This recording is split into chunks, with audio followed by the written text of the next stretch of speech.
Depuis 2008, Bea Johnson, avec sa famille, a supprimé la poubelle dans sa cuisine. Elle ne produit pratiquement plus de déchets. Comment est-ce possible? Elle s'en est expliquée dans son livre intitulé Zéro déchet. C'est un best-seller.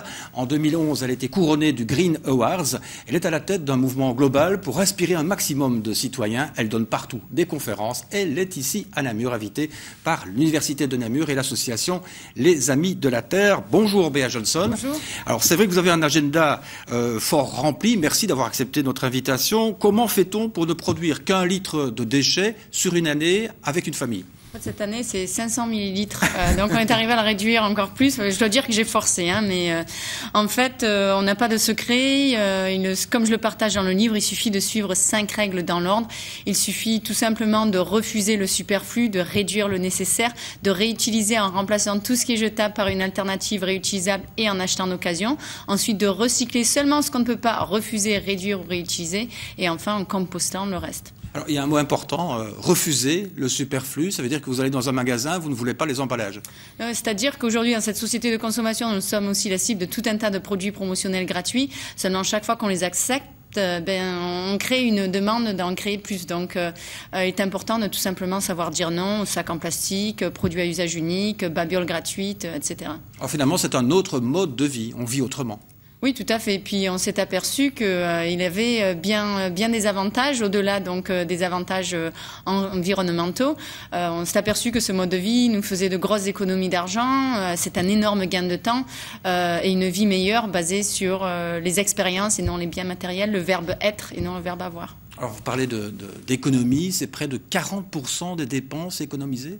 Oui, en fait, c'est dû au fait que, on consomme beaucoup moins qu'avant.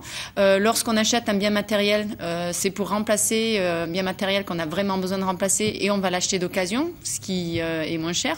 Mais aussi, on achète notre nourriture en vrac. Il faut savoir que lorsqu'on achète un produit qui est emballé, 15% du prix couvre le coût de l'emballage. Donc, lorsqu'on achète en vrac, on fait d'emblée 15% d'économie. Mais aussi, on a remplacé tout ce qui est jetable par une alternative réutilisable. Donc, cela veut dire qu'aujourd'hui, on n'achète plus de produits à usage unique, on n'achète plus d'emballage. On a remplacé tout ça par des alternatives réutilisables qui se sont traduites en de grosses économies financières. Oui. Et quand vous allez dans les commerces faire vos achats, on répond favorablement à vos demandes? Oui, en fait, donc j'amène tout simplement un kit pour faire les courses. Ce kit contient donc c'est des cabas qui sont bien sûr réutilisables. Ensuite, j'ai des bocaux en verre que j'amène à la coupe et des sacs en tissu pour acheter la nourriture en vrac sèche et ensuite des filets pour acheter les fruits et légumes. Alors, on vous regarde comme une illuminée ou bien maintenant on comprend de plus en plus ce message et vous êtes comprise par d'autres personnes? Ma vocation aujourd'hui, c'est de casser les a priori qui sont liés à ce mode de vie, démontrer qu'on n'a pas besoin d'être déchevelu, décoiffé et d'avoir du poil aux pattes pour vivre ce mode de vie. Je travaille énormément donc avec la presse, je donne des conférences, j'ai écrit un blog aussi qui s'appelle Zero Waste Home. J'ai écrit le livre pour démontrer tout ça et aujourd'hui on a pu inciter des milliers et des milliers de personnes à travers le monde à se lancer. Il y en a tout un tas qui ont tout simplement même décidé d'ouvrir des magasins de vrac. Le vrac est en pleine expansion. Oui, il y a vraiment un engouement à l'heure actuelle, ces dernières années. Et je le vois surtout dans le nord de l'Europe, beaucoup en Belgique, et je suis vraiment heureuse d'être ici, donc pour justement inciter les gens à ne pas recycler plus, mais moins grâce à la prévention des déchets. Oui, et puis au niveau de la santé, il y a aussi des améliorations. Ah oui, énorme. On s'est aperçu que nous, en fait, mon mari avait avant des sinusites chroniques. Il en avait 3 par an. Moi, j'avais des conjonctivites. Aujourd'hui, on n'en a plus. Le fait, tout simplement, d'éliminer les emballages, c'est plus simple pour la santé, puisqu'on finit par faire les courses. C'est le périmètre du magasin, là où tout est frais.